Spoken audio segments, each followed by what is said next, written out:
Good evening, everyone. I hope you've had a great week. Oh, hi, Nadia. Nice to see you. And happy to see that you're back. Is the cold getting better? I've had some friends around who have had these insane colds. My colleague, she's been home and just completely knocked out, and she's almost never sick. But her and her daughter, both of them, are just lying in bed. I was there with some food for her today, and she looked really bad. But colds, there seems to be a lot of bad colds going around. So I hope everyone's had a good weekend without too many colds or difficult things going on.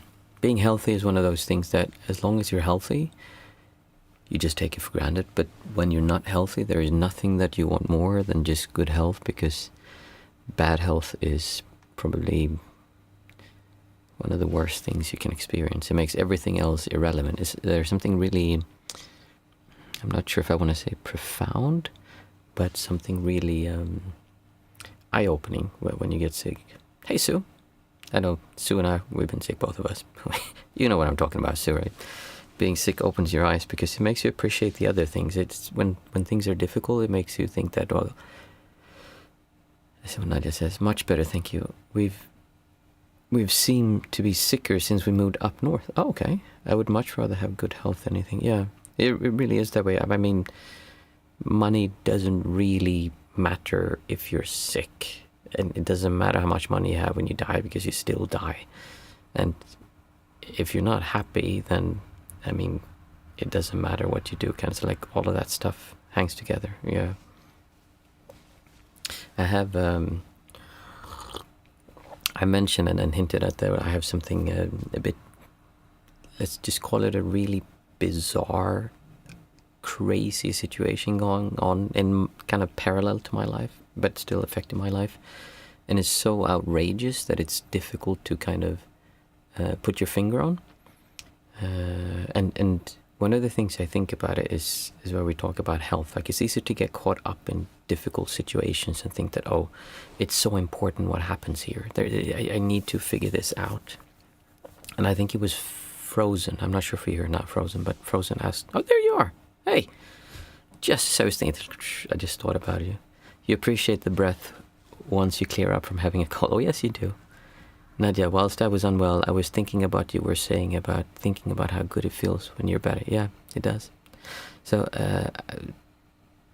oh yes, that's what I was thinking about. When you're in a difficult situation, then there is this feeling of, because Frozen asked, I think it was Frozen asked last time, how do you deal with this low-level rumbling anxiety or distortion that comes from worry about your economy or worry about something very vague that you can't really press? And even if it's a specific thing, it might be difficult because it's over a long period of time, so you can't just like, okay, this is the thing. Like they said this to me, so I can work with this. Okay, that's one thing. But if we're talking about a big conflict, then it's just more of something that goes on in the background.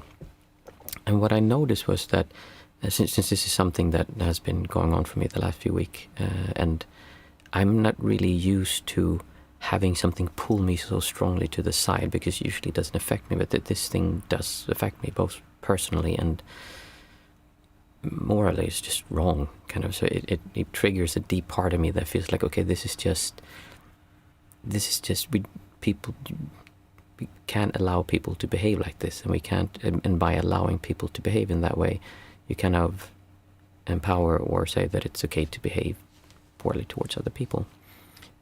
Doesn't mean we need to punish people or be mean towards people. It just means that we have to stand up and say, okay, now this is enough. And what happens when you have those feelings is it's very difficult to kind of, okay, I'm going to let go of the distortion. I'm going to choose to feel good. And what I realized is that the thing that really is difficult is that the mind or the distortions, because if you think about this, I keep saying that the distortions or the feelings come first, and from that comes the thoughts.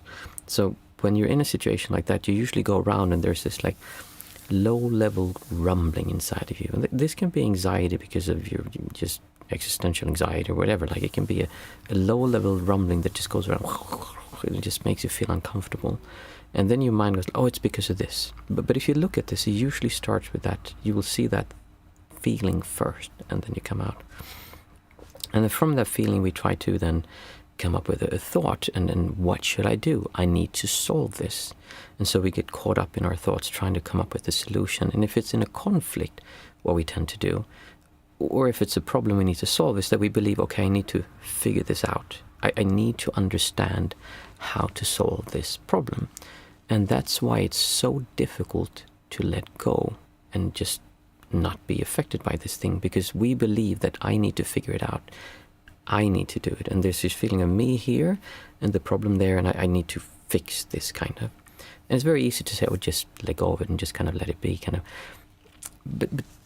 But when you actually look at that, there is almost a painful thing making you push towards needing to do it and not doing it, meaning not trying to figure out the answer, trying to figure out the solution, feels almost painful. Because who would I be? What would happen if I didn't think about this, if I didn't try to solve this? What would happen then? So if you let go of the thought of needing to fix it and instead just try to feel good with it, then you'll see that there is a lot of ease and peace towards the situation. One thing you can do, which feels really weird, is that there's a conflict and you say, and just think, what would it feel like if this was solved? Like, what would this conflict feel like if I had already solved it? Meaning the best outcome that you can think of, what would that feel like? And it's like, oh, that is such a relief. Oh my goodness, that's so much nicer to live life like that. And then you go back, but I need to think about it. And you start like, oh, I can actually think about it without feeling bad. But then you start going in and pushing and pulling and like, oh, I need to feel bad about this. And then if you do that a few times, you'll see like, this is so dumb. When I'm here and I'm feeling as if though I've already solved it. I'm not talking about law of attraction here. I'm not talking that you're going to send out vibes and try to pull the answer to you, even though that might work. That's besides the point. I'm just saying from how our minds work and how you're able to find solutions, it is so much easier when you're acting as if though it's already solved, if feeling as if though it's already solved. But that goes against the self, because the self sounds, no, you cannot feel good. You should feel bad because it's not solved yet. So it's really interesting when you go back and forth, and that really is the gift of conflict. It's the gift of a difficult situation. It's the gift of struggle or pain or mental, physical pain, is that you get such a clear contrast. And I think that many of you come here, and people who come to this kind of practice, meditation in general, is because they come from pain. They've seen that tension, that pressure, that distortion, and they say, oh, wait a minute, there's a polarity to that where I could feel good, but I don't know how to get over there.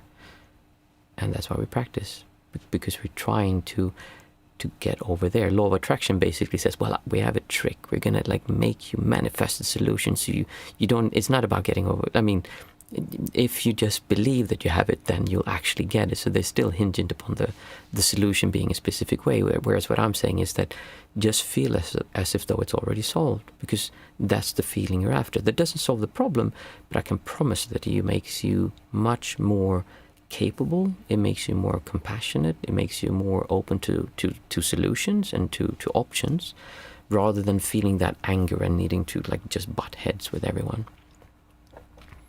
Hey Mats, I just saw you. Nice to have you here. So looking at conflict or looking at difficulty, this could be like, I have bad anxiety about my looks or about my health or whatever it is. It's the same thing. Really just ask yourself, what would this situation feel like if it was the ultimate solution, like the optimal solution? And at many times you won't be able to do this because the self is protesting so much that you need to feel bad that it won't allow you to even register that. But once you've suffered enough, then you can try it a little bit, and then you go back and you try it. And there's basically it's trust. I mean, people talk a lot about trusting the universe and all of that, but really it's about surrender, because it's about surrender of needing a specific outcome. Even though like in my case, the outcome is really relevant and it's really important, but that doesn't mean that I should make myself feel bad now just because I'm uncertain of the outcome. I mean, ultimately, long term, the outcome of this is absolutely going to go our way, but short term, it's difficult. Let's see, Nadia, does law of attraction actually work? I've never tried it. So in my opinion, what it is that I remember when the Secret came out. I was alive then. I was probably 20 something. It was early 2000s, I think. So, but I remember when it came out, and everyone's like, "Wow, this is amazing! You can manifest things." And it was like, "I want to get stuff and just see you having them." So it's really just a different way of getting stuff. What I found, and this depends on how you look at this, but I found that if you feel good, in other words, if you feel as if though you already have the thing, stuff just solves itself. I have this ability to just draw things towards me that I need. Like it's my friends kind of joke about it, like, because it's really, it's quite remarkable. And it's not that I try to do a law of attraction, it's just that I feel that complete ease with it. And I just say, okay, I want to, okay, how do I find this? And I'm open, and I'm not feeling resistance towards it. I'm feeling just okay with it. And then generally things just come towards me. Now, that could be because I am actively searching without, I'm like open to ideas and suggesting, instead of thinking, okay, I need to find this specific thing, so I don't see all the things that are already there. So in a way, that could be, that's not really law of attraction. That's just you letting go of the distortion that you need to have this specific thing, and you open your eyes and you say, okay, the solution is here already. It's also, like I said, when you don't distort, when you're actually feeling at peace and ease, and like it's already solved, you're not threatened. There's nothing here that can be threatened, and so you're much more able to take good decisions and work towards what you want. I mean, it is remarkable sometimes how things happen when you're open to it. It's almost difficult to explain. But that's kind of besides the point. If you do it because you want to get stuff, then it kind of misses the whole idea behind it. So I highly recommend you not to try the law of attraction to get stuff, because it's, that kind of misses the point, in my opinion. So I'm trying to deal with anger for the first time in 4 years. 3 separate friends of mine are having a very hard time caused by others. So they are falling apart, and I'm trying to be their Rick in the storm. And I'm struggling because these things shouldn't be happening to them. I meant rock in the storm.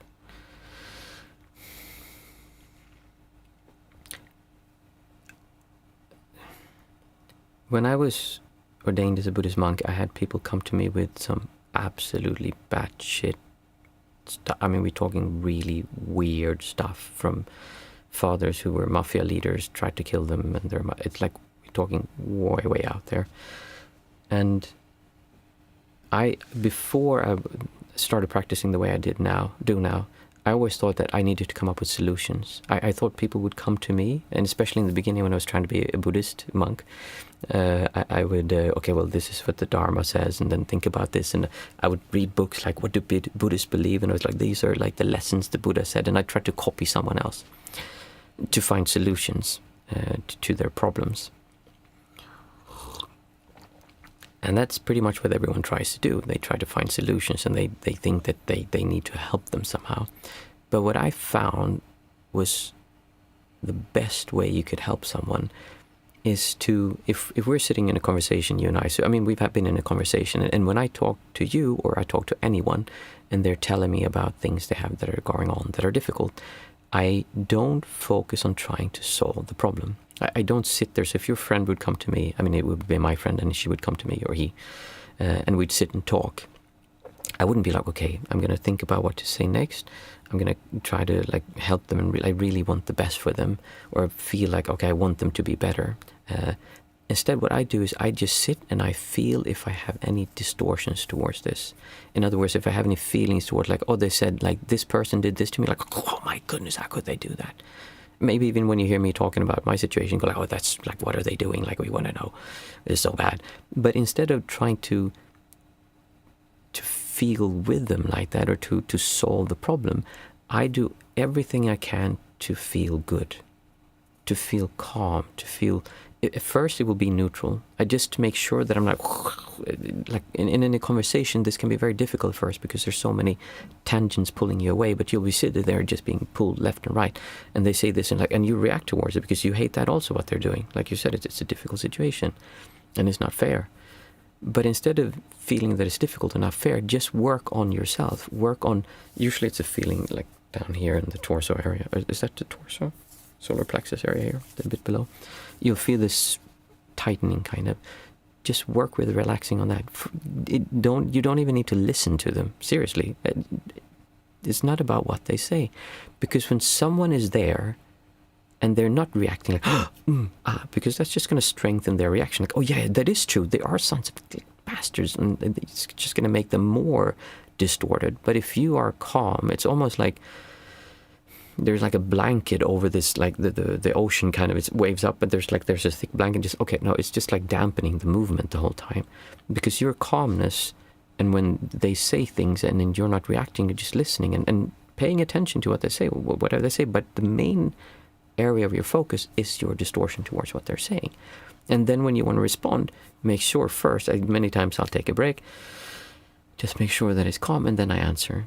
So that I don't answer from my own anger, my own fear, my own worry, my own whatever it is. But instead focus on feeling okay with just being there. And realizing that you're not there to solve their problems. You're there to help them feel good. And if you do that, people will kind of get into that with you. And all of a sudden they'll start coming up with, this is remarkable because I've done this so many times. They will come up with so many of the answers to their questions, because all of a sudden they're not, this is wrong, I'm going to go that way. And when they relax, like, oh, wait a minute, there's a solution just a little bit tilted over there. Or actually I can do this. And again, I'm not saying do this to get the solution. I'm just saying one of the positive side effects of doing this is that people tend to figure things out on themselves, which is why some people come in and they ask questions here on the chat, and I never answer them, this is what you should do. Because I don't help people with they are the best one to choose that like I don't know their lives, but they do. And if I can make them feel good and not distort, like, and believe they need to go that way, then they will see it themselves. So I've had people with business plans to develop them, and just they're like, okay, well, how should I do with this business? I'm like, you don't get it. I didn't tell you the answer. I just helped you feel good and not be distorted about it, and then you knew the answer. Yeah, I hope that makes sense. And let's see, I'll go back to Mats later. Sue, I just listen to them and let them cry or scream if they want to. I hide my anger when they're here. I'm trying to cope with hiding the anger. My job has always been about helping others, so it's hard for me not being able to help them. Yeah. And that's what is making me angry. I understand. And that's like your thing to work with, which is why I'm saying that helping others is actually a gift to yourself also. It really gives you something to look on, because you have to be okay with not being able to help others. I mean, as bad as that sounds, as difficult as that sounds, you have to be okay with not being able to help others, because there are always people who need to be helped. You just have to choose where you put your effort, and realize that there are some things you cannot do something about. I remember I used to work as an entertainer on Sunwing, like this traveling agency, in their hotels, and we did shows, and there was a guy who was gay, and we had discussions and we talked a lot, and he was so angry at me that I didn't stand up for gay rights. And I said, well, I'm not against gay rights. I'm not going to go out and march or like parade, because it's not something that I feel really engaged with. I absolutely should have the same rights as everyone else, but that doesn't mean I'm going to go out and fight for them. But he said, like, how can you not do that? And there was a boy, I think, who had been, like, they hate crime because he was gay. They had like killed him, chopped him up, and put him in a drainage pipe. Like, absolutely horrible stuff. Like, who the heck would do something like that? And he said, how can you not do something about it when that happens? And then when people see it like that, it seems obvious. Well, I have to. But then you have the people over there who are right over there, and the things that are being done to them are so terrible. Or the people over there, or this thing here, or the way we're doing this. There's always going to be things that you can feel bad about and that you need to help. But you have to accept that you cannot help everyone. Instead, you choose what you believe is the best way to use your time. And there's no one else who can decide that for you. You have to decide that. And part of the problem with that is that once you've decided, you also have to be okay with not being able to help them. But the thing you can help them with, because when I say you can't help them, it means you cannot help them solve the problem, the situation, but you can help them solve the feeling of having a problem, because the feeling of a problem is just a distortion that we can work with, and we can let go of that, and we can feel okay. Still won't solve the actual situation, which is a different thing. And this is where the bizarre thing comes out, because we think they're the same. I'm going to start meditating, so I'm just going to finish this. So it's hard for me not being... Okay, thank you. You're welcome, Sue. I'll do Mats, and then Frozen. When I start Mats is saying, when I stopped trying, stuff worked out. I'd really realized that with online dating recently. Yeah, I can imagine. The moment I stopped actually searching for women, my dating app exploded. You're an attractive man, Mats. I'm not surprised. I think also about alerting your own perception. You get more patient the less you care, and that makes the downtime easier and you relax. That creates space for things to come to. Yeah, when we say I don't care, the problem is like, I don't care. There's a feeling in I don't care, and that it's not that feeling we're looking for, meaning, because when you say I don't care, there's a rebellious, I think so, at least for me, when I say I don't care, tell me if you agree with me, but when I say I don't care, that means there's a sense of me going, well, I don't care about you. Like, there's a feeling of that in that. But when you are, and if I say I'm not attached, that's the feeling of me like disentangling from that. So a better way of describing that would be when you're not hinging your happiness on the outcome, is basically what it boils down to, meaning when you're not withholding joy now because of how something turns out, which is a more lengthy way of saying that, but it changes the angle towards it, because it's not that I don't care, it doesn't matter to me, like that thing's dumb. No, it's just that you are choosing to feel good now, no matter what is happening there. Small nuance, detail, but it is a big difference. I'm going to do Frozen and then we'll start meditating. Frozen.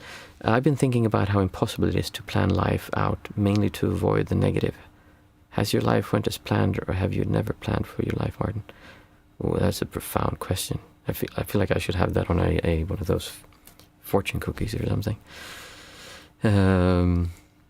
Yeah, I did not plan for life to be this way, I can tell you that. In so many ways. But I am extremely happy that life is the way it is. I think there's a misconception in that it's not that you cannot plan. It's that when you get really caught up in believing that your plans need to happen a specific way, that's when you have problems. It's a really good idea to have a plan, meaning a direction for where you're moving. And also there's another thing to think about. We're kind of talking about, many times when we talk about this stuff, we talk about it as if though we are fully liberated beings. Okay, then you don't need to have any plans. Things will just work out, kind of, we can say that. Because you're feeling good anyways. It doesn't really matter that much what happens to you, but we are not. At least I am not. And I'm not sure if you are, but I'm assuming you aren't if you're asking these kind of questions. So then we need to think about what is the best way for us to move over there, and at the same time work with letting go of our distortions. And one of the ways we can do that is by having a direction, but not in the sense of... I used to work in sales, and we had a sales board every morning. They have a board, and it was either green or red from your budget and what you needed to come in. And there was like this, I need to get there to that goal. That was, you worked hard, and they made whipped everyone up. So they were like, okay, we need to do this. They had competitions. And then if you got to that sales number, then you felt good, kind of. That is almost the opposite of what I'm trying to have you do. So have a direction, but don't wait with feeling good until you go there. If you have no direction, I mean, I have many, like, to build this place here, you have no idea how much time this took. I had to tear out like everything here. I had to clean out mold. I had to cut up the floor, replace beams. I had to put in new windows. I had to put in new door. I had to do just designing the color scheme in here, and like finding furniture that on second hand because I can't afford to buy new stuff, and then fixing, severing everything up, working with the sound, with the lighting, setting up. Like, I had to have some kind of plan and direction to get there. But I was also okay with it not being there. And that's, a skill, I guess, to be okay with working without knowing exactly how it's going to turn out, but still having a direction. Mats, there is a certain dismissiveness about I don't care, not hinging my happiness on the outcome, enjoying the journey, hits the nail on the head. I need to find better ways of saying these things. I said something about being unshakable the other time. Basically, to be unshakable means not, I'm like this. It means that you're like a rock, like every waves and stuff are coming, but you're just like calm anyway. It doesn't really matter. But to be able to get there, you also need to be able to be shakeable, because to see the thing that shakes you, okay, I need a better analogy. You need to feel the feelings that you have. We are not trying to say, I don't care about this because I'm above that. Okay, I'm not picking on you much, I'm just showing. We actually need to feel this, and by feeling our feelings and not being afraid of them, not walloping on them and just like wanting them to get worse, we will see that it's a pretty silly thing to do. And eventually you'll see that it's so much easier to live life here, where I'm not distorting and making myself feel bad. Sue was saying she felt bad when she can't help the people that she wants to help, and that makes her angry. If you would be honest and say, do you think you're more able to help them when you feel peaceful and calm and happy? I mean, not like, woohoo, oh, I'm so nice, you're having a hard time. I mean, just feeling good and centered when they're coming to you. Or if you feel anger and irritated, which of these, can I really put that up? So there would be to choose. But for most people, it's really obvious that if you feel peaceful, calm, and stable, it's just much easier to solve the situation. Okay, so for those of you who are new, we usually have a bit of a chat before. And then today's Monday, so today we'll have a guided meditation. We do a 5, 4, 3, 2, 1 method, which is a way of coming back to our senses, and then we'll meditate together for 20 minutes. After that, if anyone has any questions or thoughts, they're welcome to share them, and we can do that also. The 5, 4, 3, 2, 1 method is a way of coming to our senses, because when we get caught up in all these distortions and feeling of things needing to be a certain way, if you look around, you'll notice that you're not looking at people. When you're wanting something very specific, it's like you stop observing the world around you and you start getting tight, and you are that tightness, which is why, oh, that's actually really interesting, because when you are that tightness, you focus everything inside, and you really feel like this is me, I am this tightness. But when you're unshakable, or when you let go of the distortion and you're non-centric, then you're aware. It's almost like there's no distance between you and the outside world, meaning that you don't feel like you're anywhere. You're just everything. Well, you actually don't feel like you are anything. Things just are. But you being is not a part of it. So the feelings or the distortion, this pressure, is where you feel that you are. And by focusing on your senses, you actually help yourself not to be so pulled into this distortion, to this strong feeling of sense of self, and you're able to better experience the world and actually enjoy your life experience. So we say 5 things out aloud that we can see to begin with, and I say it together with me. So I see a cardboard box, and when I look at that cardboard box, I see the color red. I see the shapes. I see there's a picture there. There's a core structure to it. There's a glossiness where there was tape, and it curves around. And I'm looking for the smallest details of what I'm actually seeing, instead of saying, oh, it's just a box. I know what that is. It's a crappy box and it's dirty even. So we're trying to observe and really be engaged with reality and see it as it is. It's a big saying in Buddhism, meaning see reality as it is, not as you want it to be, or this feeling of, I know this, I already, I don't need to engage with this thing because I know what it is, so I just stop observing the world. I see a telescope, lots of reflections. I can see a camera lens. And I see a plant. And I actually see a beautiful painting of me. I'll show that one day. I might actually hang it here in the back. It's me walking in the sunset on a beach when I was a monk. There was 5 things that I could see. Next we go 4 things that we can feel. And it's the same thing here. When I can feel my arm.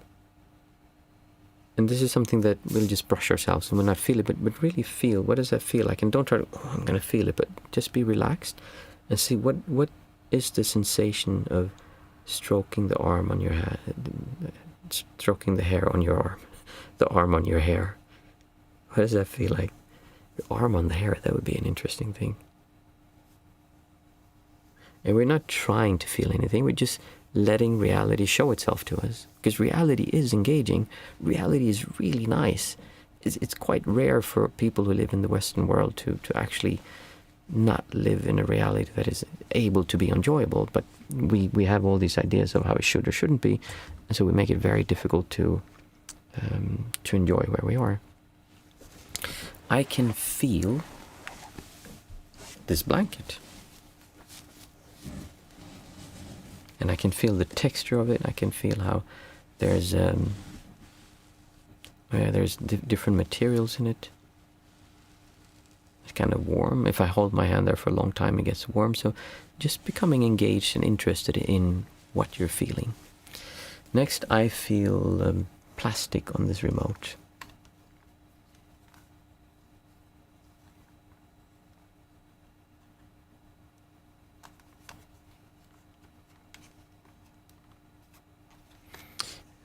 And I feel the metal. I'm not going to touch the microphone, actually.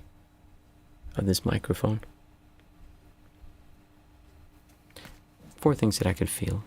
There's an exercise where you do this with a lemon, where you look at it, you smell it, you taste it, and you feel it, and then, finally you taste it. It's kind of a similar way, but it's more, you could actually do this exercise with a lemon. If you have a lemon a slice, try it. It's much easier to do it that way, but we're trying to bring it a bit beyond that, not just getting a big sensation from a slice of lemon, but actually being attuned to reality around us.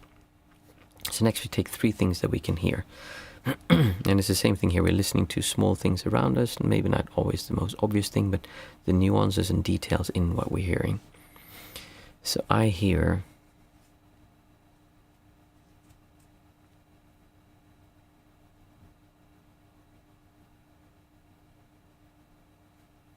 some kind of sound.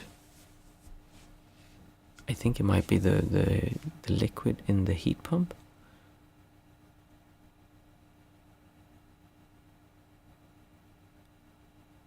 I hear water dripping outside.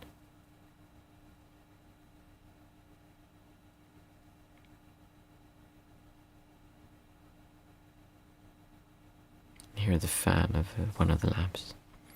3 things that I can hear. Next, we take 2 things that we can smell. And these are things that we just, we don't use these senses so much. But I can smell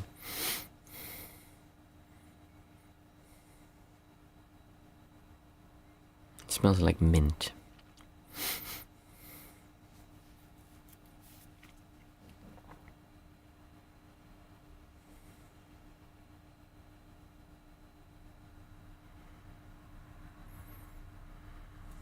My nose is a bit stuffy, so the scents are not as clear as they usually are. But it smells a bit like stuffiness. Yeah, there's a scent of stuffiness in here. Finally, we take 1 thing that we can taste. Oh, I taste mint. Why does it smell mint? I don't understand. I brushed my teeth before I came here, so that's obviously why I tasted mint before.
So I want you to start focusing your awareness on your breath.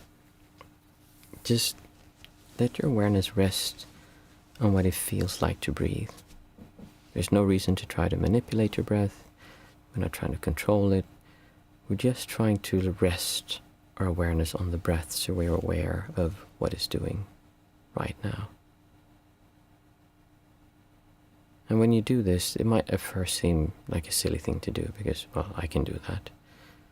But when you start really looking into the breath, there is so much that you can learn about yourself from observing the breath. And there are so many nuances and details to what the breath is doing. that we're just not used to look at. There's also ways in which the breath will change when you meditate. Sometimes it will be so painful to watch and observe your breath. It feels almost like you're going to vomit because there's so much difficult distortion and vibration that is coming up. And those are many times the absolutely best meditations, meaning the most useful meditations you'll have when you're facing something that's really difficult.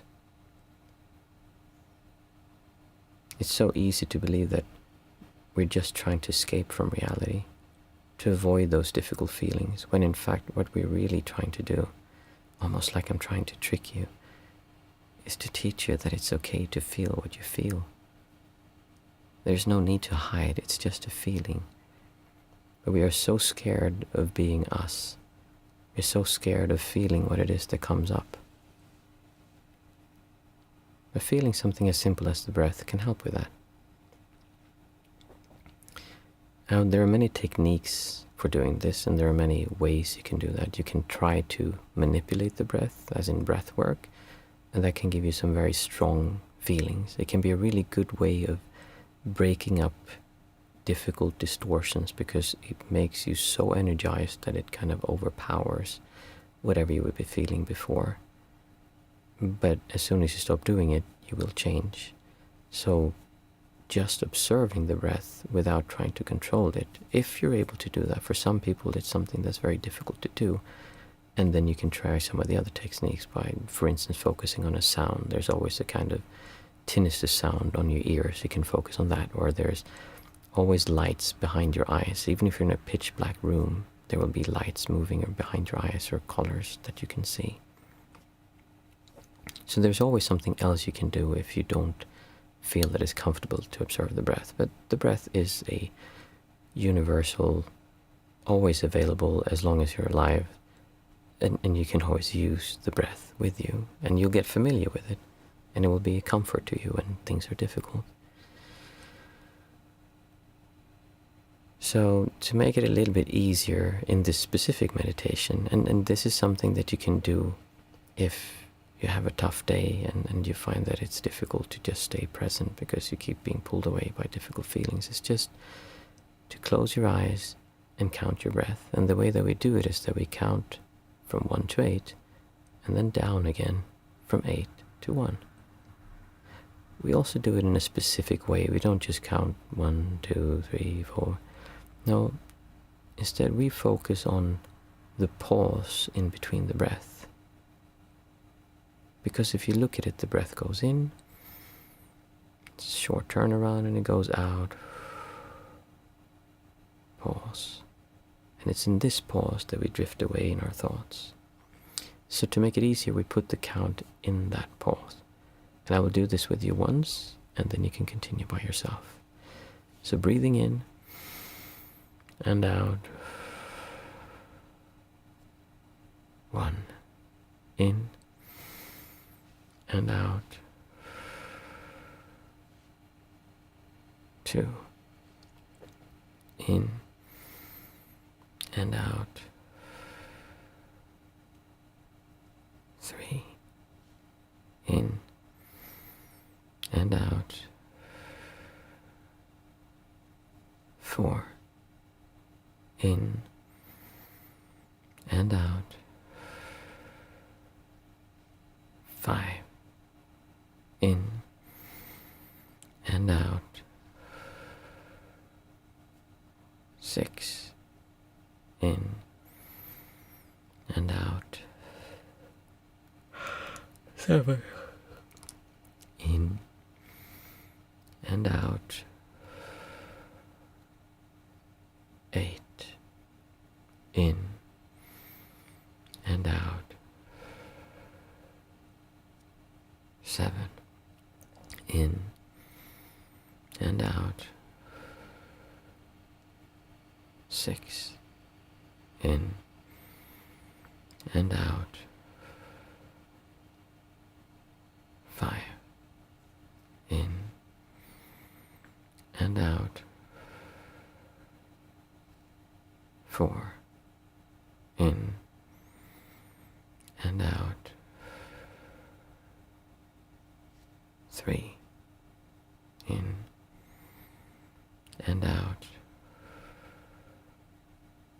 2. In and out. 1. Now keep on counting your breath from 1 to 8, and then down from 8 to 1 as you breathe in and out. 1. In and out.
I want you to keep on focusing on your breath and just observing as it goes in and out and in and out. And at the same time, I want you to think of a situation where you feel anxiety or that you find is difficult. Something where there could be a clear solution to the problem. Feel what that situation feels like. And use your breath as the anchor to hold you calm as you're letting that feeling come up. Maybe it's someone mistreating you, mistreating a friend of yours. Maybe it's anxiety about your looks, about something you do or something you should do and can't do.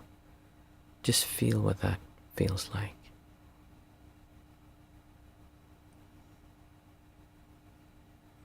Now, imagine what it would feel like to have the opposite true.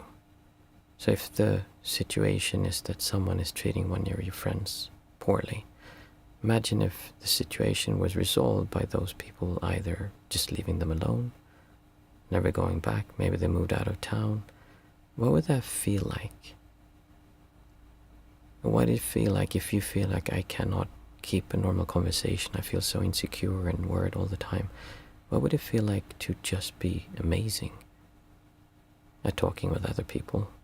Just incredible. When you talk, people go, wow, this person is so nice to listen to. I really enjoy being with them.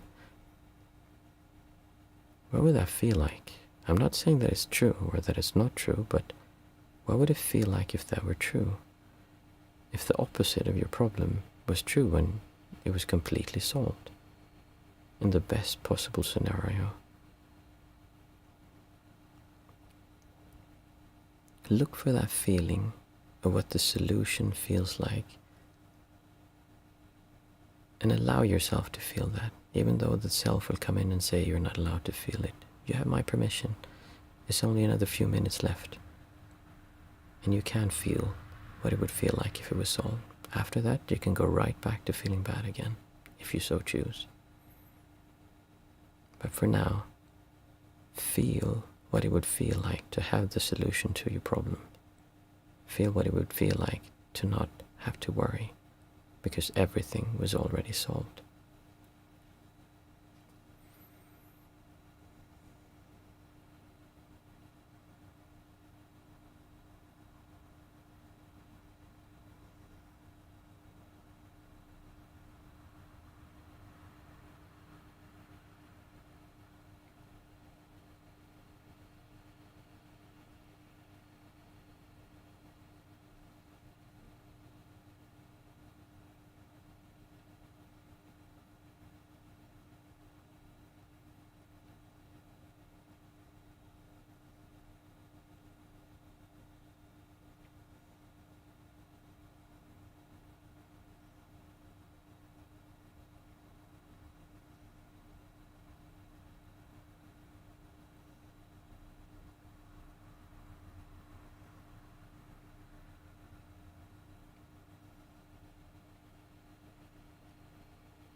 Feel free to open your eyes or keep on sitting if you want to.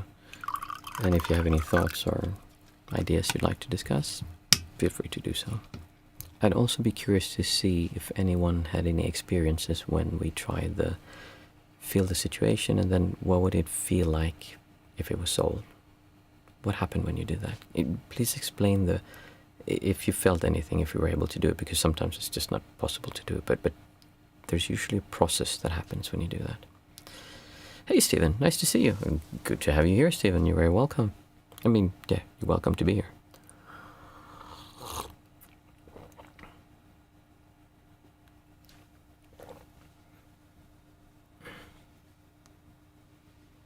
Or if anyone has any other thoughts they'd like to discuss. Jacob, hey, nice to have you here. Good evening. Have you ever tried the Waking Up by Sam Harris? And if so, what are your thoughts on it? I think many years ago, I think I've tried it. Here's the thing, I never use guided meditations. I do guided meditations, but for me, when I listen to guided meditations, I pay very little attention to what they're saying. I just like the feeling of listening to someone saying something, and I let my awareness kind of be there, but I just focus on my distortion towards it. So I don't really believe in the way that they do it, because if I remember correctly, they have different, it's more that you have like 50 different meditations. There's a meditation for this, one for that, and one for this. I think, at least, if I'm not mistaken. And I don't really believe in that. I don't think that meditation is something that it's really specific for this specific instance. It's more the most useful technique is something that you just do over and over and over and over again. You don't need to do complicated stuff. It's not that you need to find some magical meditation that's going to help you. And usually you go in with the idea of meditation for when you're heartbroken, and that's the meditation. Or meditation for prosperity. And you do that. So you're trying to get something from the meditation. Again, I haven't done this for years with his app, so I'm sure there are good stuff there. And I've heard lots of people who like it and feel that it's useful to do it.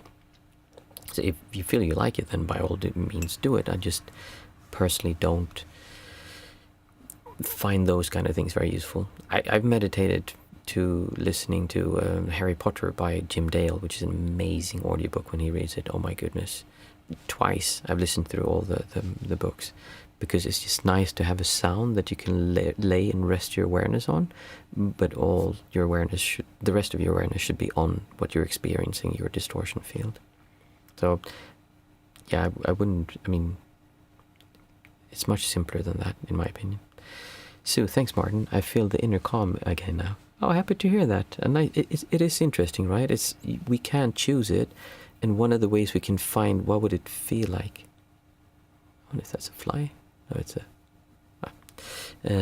one of the ways we can find peace and joyfulness is by actually just looking, what would it feel like if that was true? It's not that it's true, and we're not trying to get that to be true. That's kind of besides the point. We're just trying to feel good.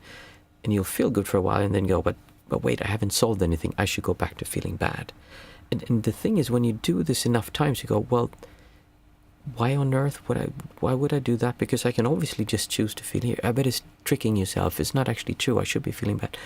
Yeah, but I just work so much better here. Life is so obviously more enjoyable when I'm feeling like this, and I can still take the actions I needed to do there. In fact, you're very likely going to be much more efficient and beneficial to work from that perspective.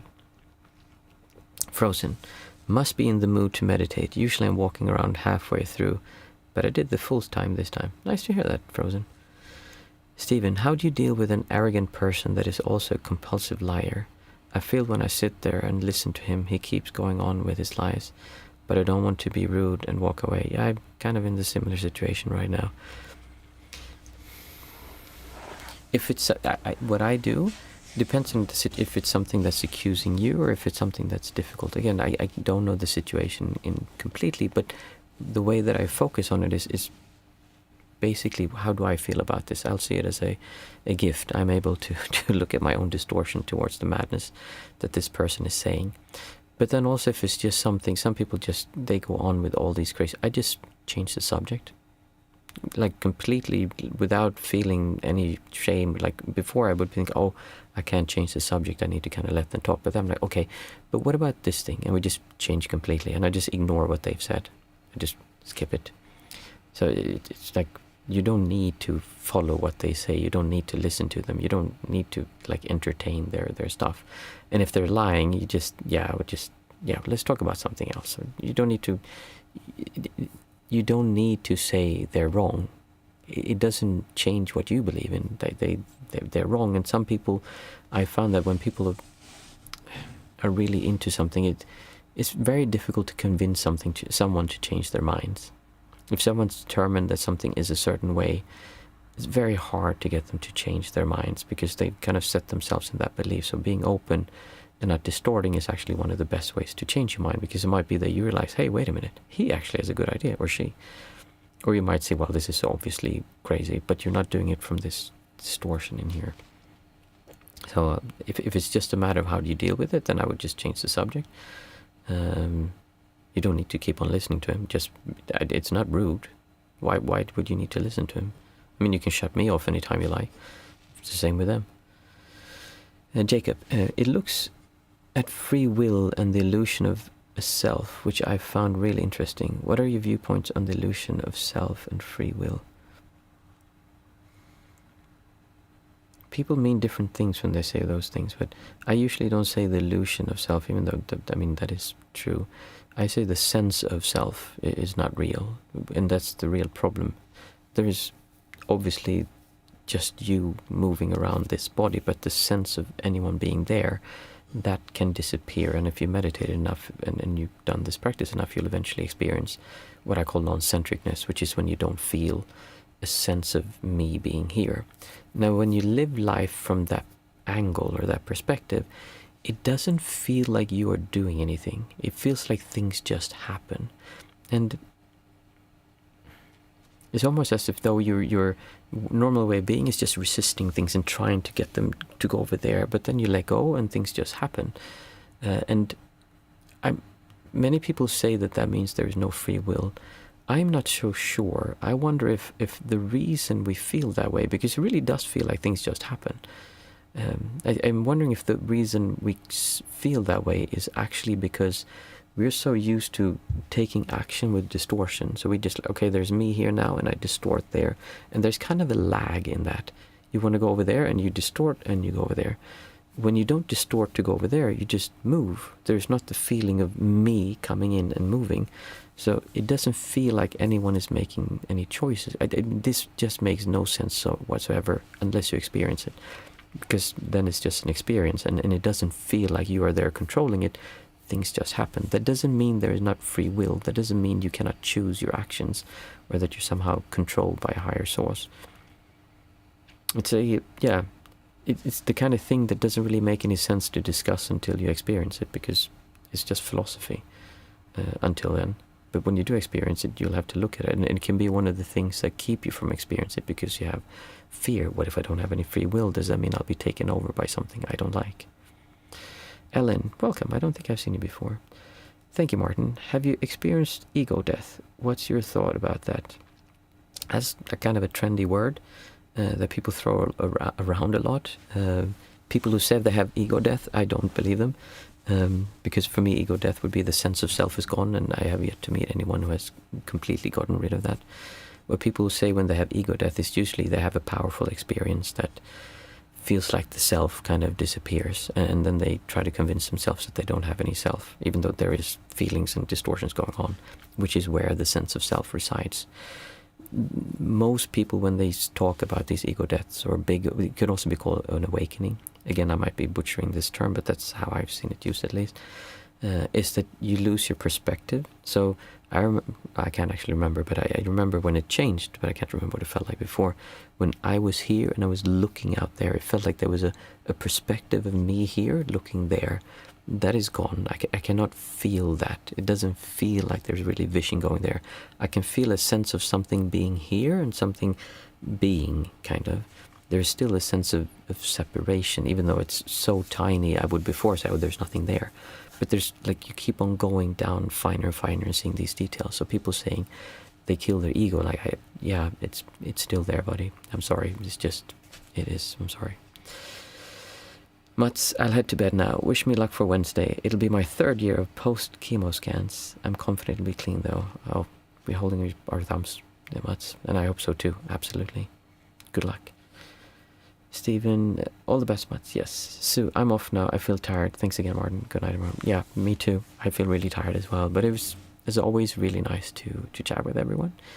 And I hope you'll have a good week. And try this. Try it throughout the week when you have something difficult. Just see, what would it feel like if I had the solution? Not to get the solution, but just the feeling. We're just trying to find where is the feeling, because that's the problem when we say feel good. What does that actually mean? Like, how do I do that? And one of the ways you can look for it is to have something that is really polarizing, that makes you feel good, and then look for what it would feel like if that was solved. Good luck with that, and tell me how it goes on Thursday. Thank you, everyone.